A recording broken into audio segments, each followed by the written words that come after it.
আচ্ছা চলো আজকে আমরা পড়বো উপগ্রহ বা স্যাটেলাইট। আগে আগে অনেক কটা ভিডিও হয়েছে যেখানে আমরা মহাকর্ষ নিয়ে আলোচনা করেছি, অভিকর্ষজ ত্বরণ, মুক্তিবেগ, হ্যানত্যান এগুলো নিয়ে আলোচনা করেছি। তো আজকে আমরা আলোচনা করব উপগ্রহ বা স্যাটেলাইট নিয়ে। উপগ্রহ কাকে বলবো? যখন কোনো একটা বস্তু, কোনো একটা বড় বস্তুর চারিদিকে একটা স্থায়ী কক্ষপথে ঘুরবে, তখন সেই ছোট বস্তুটাকে আমরা বলবো উপগ্রহ। ঠিক আছে, যেমন এটা একটা উপগ্রহ, কারণ এটা একটা স্থায়ী কক্ষপথে পৃথিবীর চারিদিকে ঘুরছে। আমাদের চাঁদও একটা উপগ্রহ, কারণ চাঁদও একটা স্থায়ী কক্ষপথে পৃথিবীর চারিদিকে ঘুরছে। দেখা যায় যে প্রায় প্রত্যেকটা প্ল্যানেটেরই একটা কি দুটো করে উপগ্রহ আছে। আমাদের এই যে পৃথিবী, এটাও কিন্তু একটা উপগ্রহ, কারণ এটাও সূর্যের চারিদিকে ঘুরছে। তাহলে যখন কোনো একটা বস্তু অন্য কোনো একটা ভারী বস্তুর চারিদিকে ঘুরবে, যার চারিদিকে ঘুরবে সেটা ভারী হতে হবে, ভারী না হলে ঘুরতে পারবে না। তাই যখন একটা ছোট বস্তু কোনো একটা ভারী বস্তুর চারিদিকে একটা স্থায়ী কক্ষপথে ঘুরবে, তখন সেই ছোট বস্তুটাকে আমরা বলবো উপগ্রহ বা স্যাটেলাইট। স্থায়ী কক্ষপথে ঘুরতে হবে, ঠিক আছে। স্থায়ী কক্ষপথ যদি না ঘোরে, যদি ওটা হয়তো তার কক্ষপথ যদি চেঞ্জ করে, তাহলে আমি ওই গ্রহটাকে কিন্তু ছোট বস্তুটাকে কিন্তু স্যাটেলাইট বলবো না, ঠিক আছে। তাহলে উপগ্রহ কাকে বলে বুঝতে পারলে। চলো দেখি নেক্সট। বলছে স্বাভাবিক উপগ্রহ এবং উপগ্রহ দু রকমের হয়। একটা হচ্ছে স্বাভাবিক উপগ্রহ বা ন্যাচারাল স্যাটেলাইট, আর একটা হচ্ছে কৃত্রিম উপগ্রহ বা আর্টিফিশিয়াল স্যাটেলাইট। স্বাভাবিক উপগ্রহ কোনগুলো? যেগুলো প্রকৃতিতে এমনি এমনি তৈরি হয়েছে, ঠিক আছে। যেমন চাঁদ হচ্ছে আমাদের পৃথিবীর স্বাভাবিক উপগ্রহ, চাঁদ নিজে থেকেই তৈরি হয়েছে। তাহলে যারা নিজে থেকেই তৈরি হয়েছে তাদেরকে আমরা বলবো স্বাভাবিক উপগ্রহ। যেমন এখানে জুপিটারের মনে হয় দেখানো হয়েছে কতগুলো উপগ্রহ আছে, অনেকগুলো উপগ্রহ আছে, তাদের নাম দেখে নিতে পারো। আর কৃত্রিম উপগ্রহ কাদের বলা হয়? যেগুলো মানুষ তাদের নিজের প্রয়োজনে পৃথিবীর চারিদিকে ঘুরে এরকম উপগ্রহ তৈরি করেছে, এরকম স্যাটেলাইট তৈরি করেছে, তাদেরকে বলবো আমরা কৃত্রিম উপগ্রহ। কৃত্রিম উপগ্রহ হচ্ছে ম্যানমেড, ঠিক আছে। মানুষ নিজের কাজের জন্য যে উপগ্রহগুলোকে তৈরি করে সেগুলোকে বলবো আমরা কৃত্রিম উপগ্রহ। যেমন এই যে এটা ঘুরছে, এটা কৃত্রিম উপগ্রহ। মানুষ নিজের প্রয়োজনে বিভিন্ন কমিউনিকেশনের জন্য, যেমন সঞ্চার ব্যবস্থা, টেলিফোন ব্যবস্থা, ব্রডব্যান্ড ব্যবস্থা বা টিভি সম্প্রচার, এই সমস্ত কারণে এই স্যাটেলাইটগুলো তৈরি করেছে, বা ওয়েদার ফোরকাস্টিং, এগুলোর জন্য এই স্যাটেলাইটগুলো তৈরি করেছে। যেমন ইনস্যাট 1A, 1A, 1B এরকম, এগুলো সব ভারতের স্যাটেলাইট। এছাড়া প্রথম যে স্যাটেলাইট গিয়েছিল ভারতের আর্যভট্ট, তারও আগে রাশিয়া প্রথম পাঠিয়েছিল স্পুটনিক নামে একটা স্যাটেলাইট, বুঝে গেল। তো এগুলো হচ্ছে আর্টিফিশিয়াল, যেগুলো মানুষ তৈরি করেছে। তো স্যাটেলাইট সম্পর্কে পড়বো, স্যাটেলাইট কত বেগে ঘুরবে, তার পৃথিবী থেকে তার হাইট কত হবে, কতক্ষণ একবার ঘুরতে কতক্ষণ সময় লাগবে, স্যাটেলাইট কি কাজে লাগবে, এগুলো পড়বো একে একে। চলো নেক্সট। বলছে উপগ্রহের কক্ষীয় বেগের রাশিমালা নির্ণয় করো। পৃথিবীর খুব কাছে অবস্থিত একটি কৃত্রিম উপগ্রহের কক্ষিক বেগের মান কত? কক্ষীয় বেগ মানে যে এইটা মনে করো তোমার আর্টিফিশিয়াল স্যাটেলাইট বা যে কোনো একটা স্যাটেলাইট, সেটা মনে করো এরকম পৃথিবীর চারিদিকে ঘুরছে, বা যে কোনো একটা গ্রহের চারিদিকে ভারী বস্তুর চারিদিকে ঘুরছে, তাহলে সেক্ষেত্রে তার বেগ কত হবে বার করবো। আমরা মেনলি পৃথিবী ধরবো, কারণ যেহেতু আমরা যে সমস্ত উপগ্রহগুলো ছাড়ি, কৃত্রিম উপগ্রহ, সেগুলো পৃথিবীর চারিদিকে ঘোরে, তাই জন্য আমরা পৃথিবীর ক্ষেত্রে এগুলো বার করবো। তাহলে মনে করি এটা আমাদের পৃথিবী, এবং পৃথিবীর পৃষ্ঠ থেকে এই উচ্চতায় একটা স্যাটেলাইট আছে, যেটা পৃথিবীকে এরকম বৃত্তাকার কক্ষপথে ঘুরছে, ঠিক আছে। সেক্ষেত্রে এই স্যাটেলাইটের বেগ কত হবে? এটাকে স্থায়ী কক্ষপথ হলে, এই কক্ষপথ যদি স্থায়ী হয়, স্টেবল হয়, তাহলে কিন্তু এই যে উপগ্রহটা আছে তার একটা বেগ নির্দিষ্ট মান হবেই। তাহলে এই বেগটা কত হবে? বেগের রাশিমালাটা নির্ণয় করতে বলেছে। এবং যদি এই উপগ্রহটা পৃথিবীর খুব কাছে হয়, তাহলে সেক্ষেত্রে এর বেগটা কত হবে সেটাও বার করতে বলেছে। প্রথমত এটা যে ঘুরছে, ঘোরার জন্য কি লাগে? অভিকেন্দ্র বল লাগে, তাই না? ঘোরার জন্য প্রয়োজনীয় অভিকেন্দ্র বল লাগে। সেই অভিকেন্দ্র বলটা কীভাবে সাপ্লাই হয়? সেটা হচ্ছে পৃথিবী ওই গ্রহটাকে আকর্ষণ করছে, ওই স্যাটেলাইটটাকে আকর্ষণ করছে, সেই আকর্ষণ বলটাই ওই গ্রহটাকে ঘোরাচ্ছে। আকর্ষণ বল যত বেশি হবে তত জোরে ঘুরতে হবে, ঠিক আছে। তাহলে আকর্ষণ বলটা কত? এখানে যদি পৃথিবীর কেন্দ্র থেকে উপগ্রহটার এই স্যাটেলাইটের দূরত্ব যদি আর বলি, তাহলে এখানের মধ্যে যে আকর্ষণ বলটা কাজ করবে সেটা হচ্ছে জি বড় হাতের এম ছোট হাতের এম বাই আর স্কোয়ার, ঠিক আছে। এইটা কার সঙ্গে সমান হবে? এইটা সমান হবে mv square by r. Mv square by আরটাই হচ্ছে অপকেন্দ্র বল। সিম্পল কিচ্ছু নেই, এইটা হচ্ছে মহাকর্ষীয় আকর্ষণ বল g m m by r square, আর এমবি স্কোয়ার বাই আর হচ্ছে অপকেন্দ্র বল। তাহলে এইটাই প্রয়োজনীয় অভিকেন্দ্র বল সরবরাহ করছে, অর্থাৎ এই বলটার জন্যই এই স্যাটেলাইটটা এই পৃথিবীর চারিদিকে ঘুরবে। তাহলে এখানে আরটা কেটে গেল, একটার কেটে গেল, এমটা কেটে গেল, তাহলে ভি সমান কত বেরোবে √GM/r, বা ভি সমান লিখতে পারি √GM। এবার আর মানে কি, আর মানে কি দেখতে পাচ্ছি বড় হাতের আর প্লাস এইচ, যেখানে বড় হাতের আরটা হচ্ছে পৃথিবীর ব্যাসার্ধ আর এইচটা হচ্ছে পৃথিবীর পৃষ্ঠ থেকে ওই স্যাটেলাইটটার উচ্চতা। তাহলে আর এর জায়গায় আমরা কি লিখতে পারি আর প্লাস এইচ। তাহলে এইটা হচ্ছে আমাদের বেগের ফর্মুলা, ভি সমান √GM/r+h। ঠিক আছে, এবার যদি উপগ্রহটা যদি খুব কাছে থাকে, পৃথিবীর খুব নিকটে, এখানে বলেছে কি পৃথিবীর খুব কাছে অবস্থিত একটা, তাহলে পৃথিবীর খুব কাছে যদি অবস্থিত হয় এই 500, 600 বা 700, 800 কিলোমিটারের মধ্যে, সেক্ষেত্রে আমরা আর এর তুলনায় এইচটাকে নেগলেক্ট করতে পারি। মানে যদি একটা নির্দিষ্ট মান আমরা বার করতে চাই, তাহলে সেক্ষেত্রে এটা কত হবে, সেক্ষেত্রে ভি সমান হবে √GM/r, এইচটাকে নেগলেক্ট করে দিলাম। ঠিক আছে, তাহলে GM মানে কি, GM মানে আমরা GR², আগের দিনই পড়েছি, তাহলে GR²/r। ঠিক আছে, ছোট হাতের জি হচ্ছে GM/r², তাহলে GM মানে GR² বসাতে পারি। এবারে একটা আর কেটে গেল, তাহলে √GR হয়ে গেল। ঠিক আছে, √GR যদি মান বসাই, তাহলে জি এর মান হচ্ছে 9.8 আর আর এর মান হচ্ছে 6400 কিলোমিটার, তাহলে 6400 × 10⁻3। ঠিক আছে, তাহলে এটাকে যদি আমরা ক্যালকুলেশন করি,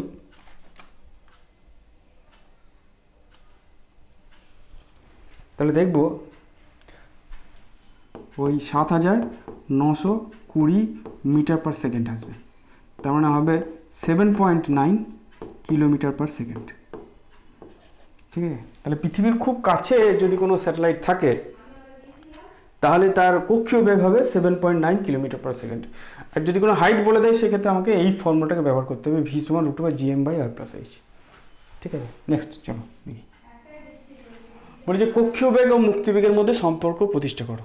কক্ষীয় বেগ ও মুক্তিবেগের মধ্যে সম্পর্ক, যদি পৃথিবীর খুব নিকটে থাকে, নিকটের ক্ষেত্রেই বলি, যদি খুব পৃথিবীর খুব নিকটে থাকে, তাহলে ভি সমান দেখলাম কত হয় √GR।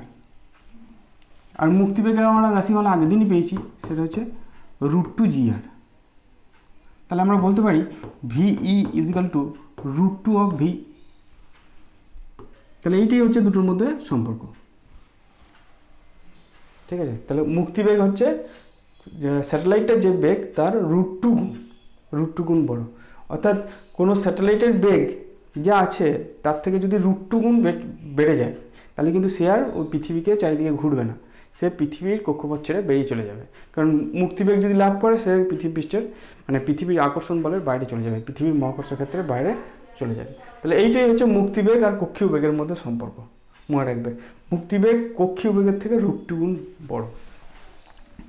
নেক্সট দিকে চলো, বলছি উপগ্রহের পর্যায়কাল, উচ্চতা, কৌণিক ভরবেগের রাশিমালা নির্ণয় করো। তাহলে পর্যায়কাল নির্ণয় করব। তো প্রথমত দেখি যে আমরা ভি কত পেলাম। ভি পেলাম কত, অ্যাকচুয়াল ফর্মুলা হচ্ছে GM/r+h, এটা হচ্ছে ভি।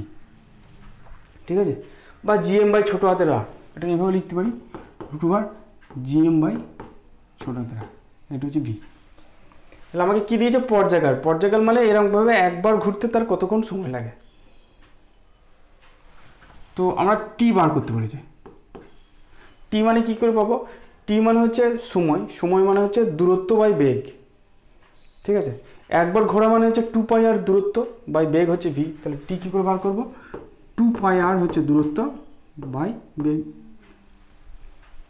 ঠিক আছে, তাহলে ভি এর মানটা যদি ওখানে বসাই, তাহলে 2πr √r, যেহেতু বেগ নিচে আছে, r/GM। তাহলে এইটাই হচ্ছে আমাদের পর্যায়কালের সূত্র, টি সমান 2πr √r/GM। এর GM এর জায়গায় আমরা GR² বসাতে পারি। ঠিক আছে,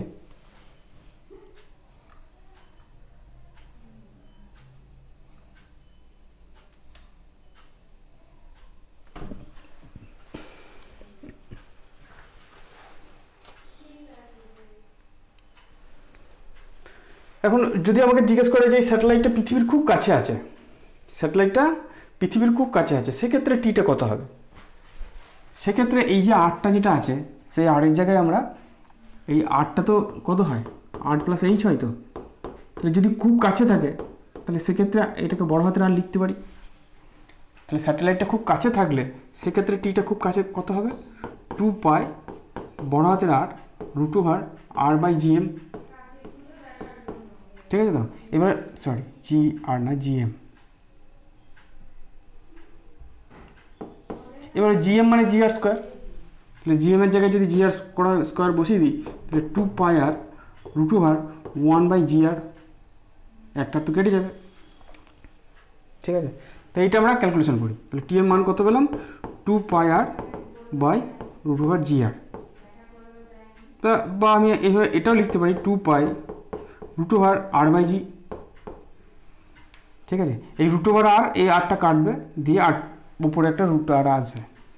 তো মানগুলো যদি বসাই 2 × 3.14, √r এর মান হচ্ছে 6400 কিলোমিটার, তাহলে 6400 × 10⁻³ ডিভাইড বাই জি এর মান হচ্ছে 9.8। ঠিক আছে, মানগুলো বসিয়ে দিলাম। তো এটা যদি আমি ক্যালকুলেশন করি দেখব 5078 সেকেন্ড উত্তর আসবে, 5078 সেকেন্ড উত্তর আসবে।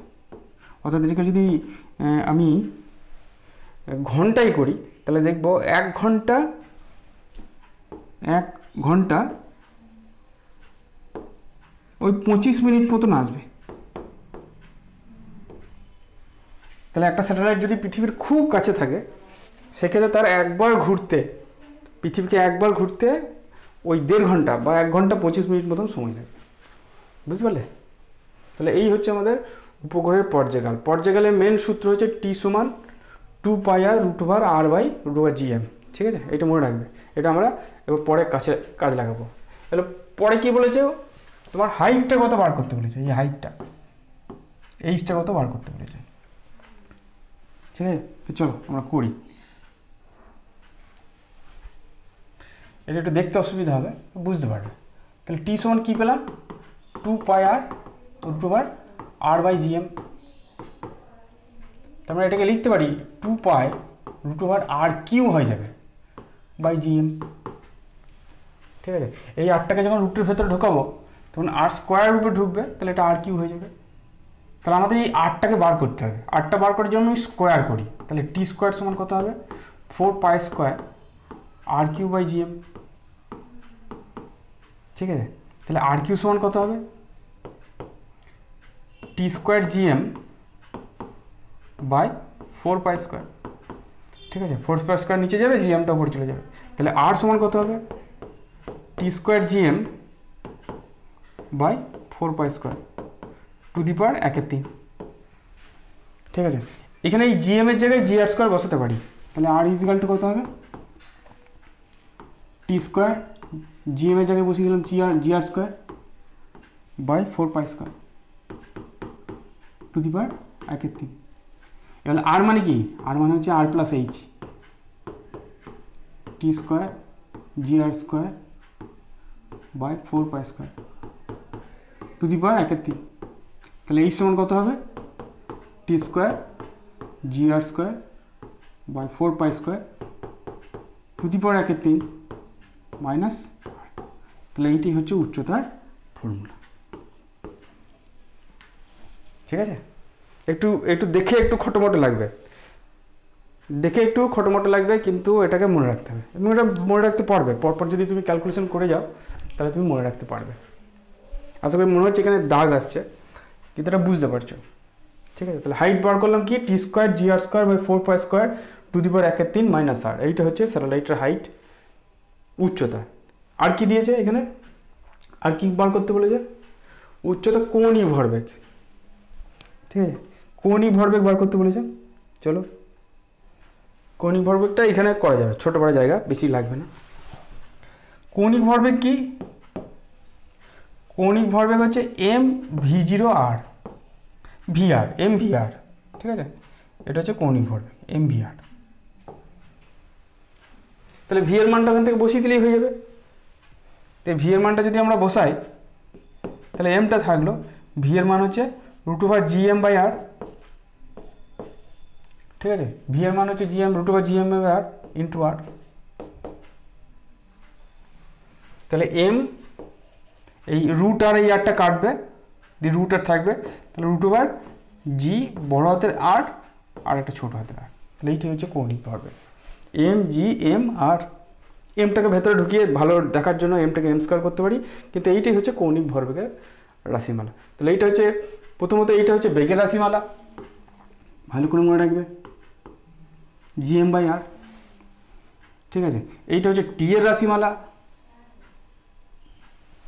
আর এইটা হচ্ছে কৌণিক ভরবেগের রাশিমালা, ঠিক আছে। চলো নেক্সট দেখি। পৃথিবী পৃষ্ঠ থেকে 100 কিলোমিটার উচ্চতায় অবস্থিত একটি কৃত্রিম উপগ্রহের কক্ষিক বেগের মান নির্ণয় করো। পৃথিবীর ভর দিয়ে দিয়েছে, ঠিক আছে, কিছুই নাই, ইয়েতে বসাও, ইকুয়েশনে বসাও, তারপর এমনি বেরিয়ে যাবে।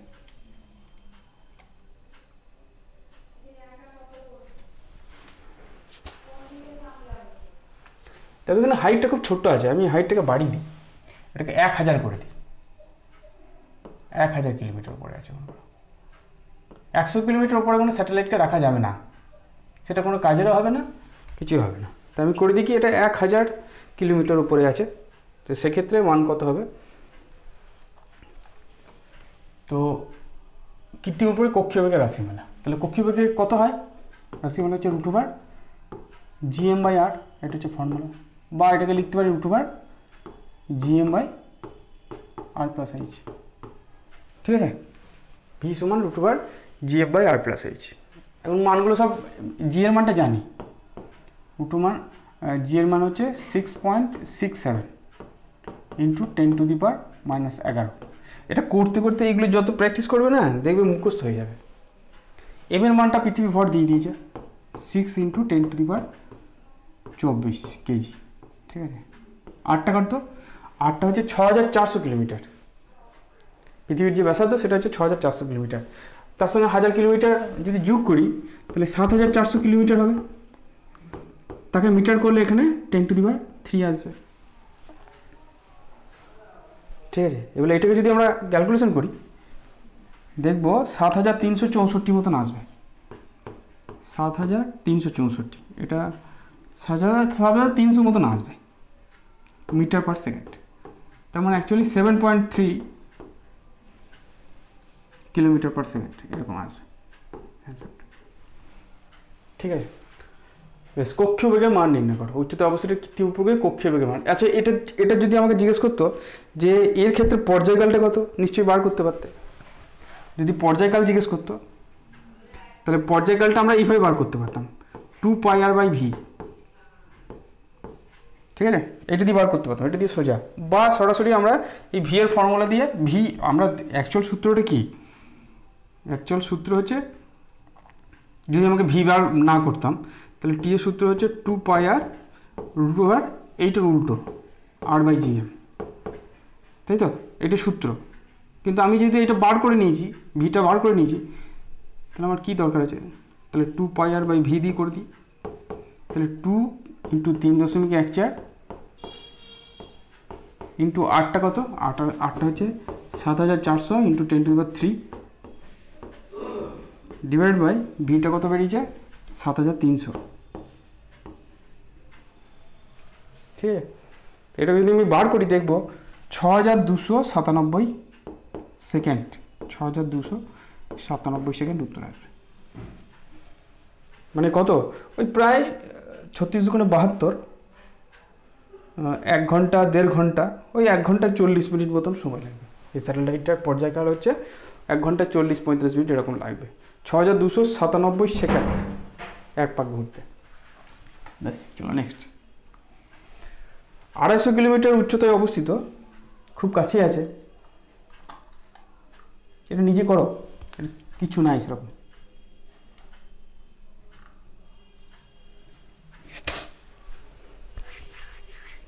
আড়াইশো কিলোমিটার উচ্চতায় অবস্থিত একটি কৃত্রিম উপগ্রহের কক্ষীয় বেগ আর পর্যায়কাল নির্ণয় করো, ঠিক আছে। কক্ষীয় বেগ আর পর্যায়কাল নির্ণয় করতে বলেছে, চলো করি। দেখো কক্ষীয় বেগ ভি সমান কত, formula root over gm by r, কিন্তু এখানে এম বলে দেয়নি, তাহলে আমি এটাকে চেঞ্জ করব, এটাকে লিখবো জিএমটাকে লিখবো জি আর স্কোয়ার বাই আর।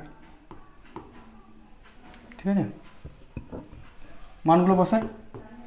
জি হচ্ছে 9.8, ঠিক আছে, আরটা হচ্ছে 6400 কিলোমিটার, তাহলে 6400 ইন্টু 10⁻³ তার হোল স্কোয়ার ডিভাইডেড বাই আরটা কত হবে 250 কিলোমিটার উপরে, তাহলে ওটা 6400 যদি ধরি তাহলে 6650 হবে ইন্টু 10⁻³ হবে।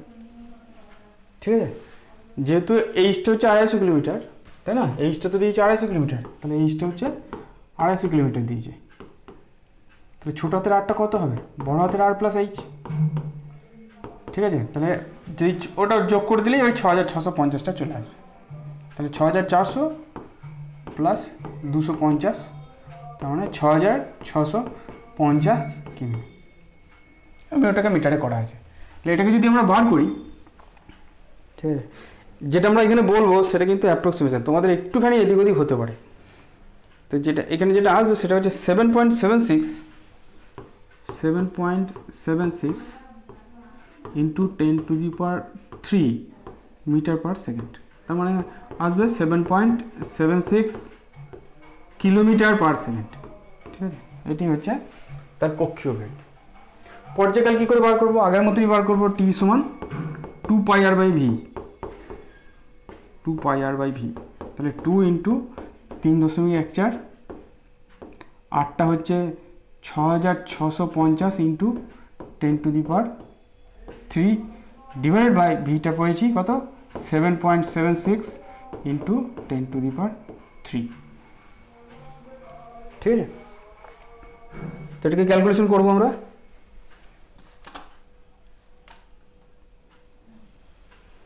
এটাকে ক্যালকুলেশন করলে হবে 5370, কাছাকাছি আসবে দেখবে এইটার 5370।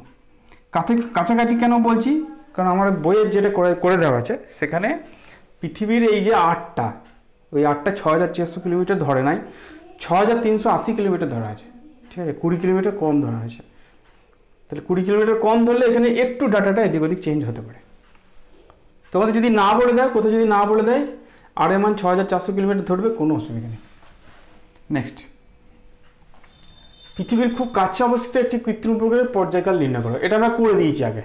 ঠিক আছে, আমরা যে পৃথিবীর খুব কাছে অবস্থিত পর্যায়কালটা করে দিয়েছি, এখানে বার করেছি। দেখো পর্যায়কালটা, পৃথিবীর খুব কাছে অবস্থিত পর্যায়কালটা দেখো এখানে বার করে দিয়েছি 5078 সেকেন্ড। যেটা খুব কাছে থাকবে সেক্ষেত্রে ছোটো হাতের আরটা বড় হাতের আর হয়ে যাবে, এটা খুব গুরুত্বপূর্ণ, এটা পড়বে। ব্যাস, এটা হলো 20। একটি কৃত্রিম উপগ্রহের পৃথিবীকে 90 মিনিটে একবার প্রদক্ষিণ করে। উপগ্রহটি পৃথিবী পৃষ্ঠ থেকে কত উচ্চতায় আছে সেটা বার করতে বলেছে। ঠিক আছে, 90 মিনিটে একবার পৃথিবীকে আবর্তন করে, সেক্ষেত্রে তার উচ্চতা কত সেটা আমরা বার করতে বলেছি। ঠিক আছে, এবার এই যে সূত্রটা আমরা লিখেছি, এক্ষুনি এই যে সূত্রটা একবার লিখি। এইচ সমান কি হয়, first bracket g r square t square by 4π² to the power 1/3। যদি লিখে থাকো তোমরা প্র্যাকটিস করে থাকো মাইনাস আর। ঠিক আছে, এইটা হচ্ছে formula, g r square t square by 4π² to the power 1/3 minus r. এইটা হচ্ছে হাইটের ফর্মুলা, টিটা হচ্ছে 90 মিনিট। তো এখানে যদি আমি সবগুলো বসাই, জি এর মান হচ্ছে জি এর মান হচ্ছে 9.8, টি হচ্ছে 90 মিনিট, তাহলে 90 ইন্টু 60 তার হোল স্কোয়ার। আচ্ছা, আর এর মানটা কত, আগে পরে হয়ে গেল, আগে টি এর মানটা বসিয়েছি। ঠিক আছে, 90 মিনিটটা, আর এর মানটা কত 6400 ইন্টু 10⁻³ তার হোল স্কোয়ার বাই 4π², তাহলে 4 ইন্টু π² করলে 9.87 হয়। ঠিক আছে, whole to the power 1/3 minus 6400 kilometre, 6400 into 10⁻³ metre.